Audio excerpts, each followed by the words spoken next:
Autre facette de ce sujet, c'est justement la réception et les effets de cette propagande moderne et massive. Il y a des moyens considérables qui sont mis grâce aux revenus pétroliers, là, en direction des médias occidentaux. Je crois qu'on est tous, Et des classes politiques. et de la classe politique par conséquent, et là on est tous effectivement à la fois abasourdis et surpris de la manière dont ceci est reçu.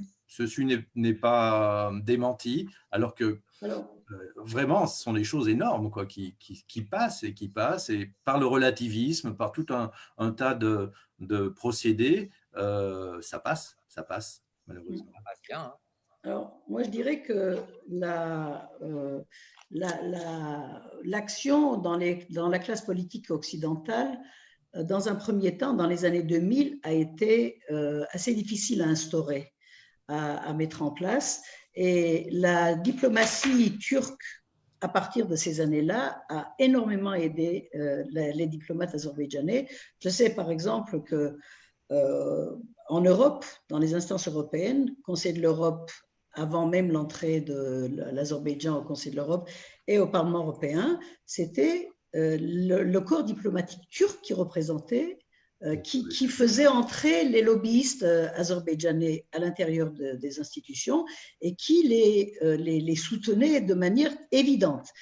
Je ne sais pas s'il y a eu depuis ces 10 dernières années une autonomisation de la diplomatie azerbaïdjanaise, je ne peux pas en parler, mais ce que je sais, c'est que les méthodes turques ont été totalement reprises, c'est-à-dire les méthodes de corruption turques qui sont connues à l'ONU, dans les instances européennes, etc., qui sont bien connues. Ces méthodes ont été démultipliées avec l'argent du pétrole par l'Azerbaïdjan. Donc, vous savez qu'il y a quelques années, il y a encore 3 ans, 4 ans, il y a eu le Caviar Gate au Conseil de l'Europe, mais c'est une partie, c'est le sommet de l'iceberg. Le Caviar Gate. Le Caviar Gate, c'était l'ancien président de l'Assemblée parlementaire du Conseil de l'Europe qui avait touché plusieurs millions d'euros et plusieurs députés